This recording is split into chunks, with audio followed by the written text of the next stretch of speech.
बर' माहारियारि फरायसा आफादा जे 6टा जनजाति बिथांमोननो जि एसटि डिमान्ड बे डिमान्डनि सायावहाय जि क्लेरिफिकेशन बिदों बेनि क्लेरिफिकेशनाव बनसुनि स्टेन्डआ क्लियार आरो जाय समावहाय कुनु बर' आफादफ्रा बिनि सायाव खोथा बुङाखैमोन बेयाव बनसुआनो जों बुंगोरदों जिहेतु जोंनि स्टेन्डआ क्लियार बे बर' हारिनि थामोनथा रैखाथिखौ सोरबा दिनै गोजौ थाखोनि सोरबा नन ट्राइबेलफ्रा दिनै जोंनि बिरोधि खालामनो नागिरनायाव जों जेब्लायबो बनसुआ जों गसंगोन आरो 6टा जनजाति जि बिथांमोननि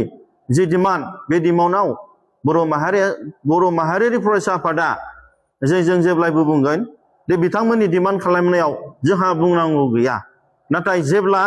जोंनि बर'फोरनि एबा ट्राइबेलफोरनि बे समयसाया दिनै नाख्रेब जायोब्ला बेवहाय जों क्लियार जों स्टेन्डआव दङ बे 5 मिनिट आगोलब्लाबो 1 सेकेन्ड आगोलब्लाबो जोंनो बर'फोरनो जोंनो आलादा रायजो होग्रोनांगोन आरो बेनि गेजेराव गुबुन बड'लेण्ड ओनसोलनिफ्राय बेलेग आसामाव थानाय ट्राइबेलफोरनो थाखाय सेपारेट एडमिनिस्ट्रेशन होग्रोनांगोन बेवहाय जोंनि स्टेन्डआ क्लियार आरो बिथांमोना इलिगेल भाबै आयेननि बिरोधि भाबै दे जोंना रेजिस्टार जेनेरेल अफ इन्डियानिफ्राय जि बिथांमोना मोनबा क्राइटेरियाखौ जों फुलफिल खालामनो हायैयावबो पलिटिकेलि बिथांमोना डिमान्ड खालामनायाव जे जोङो पार्लियामेन्ट एबा माबा मोनसे जि पलिसि लाबाय थादों बे पलिसि लानायाव जों गोख्रों भाबै जों स्टेन्ड जागोन कुनु इललिगेलि दे जोंनि बड'लेण्ड डिमान्डआनो दिनैहाय कनस्टिटिउसनेलि मोनसे प्रभिजनेलि जों मोननांगौखा बे बड'लेण्ड डिमान्डखौनो बिथांमोना दिनै जि जों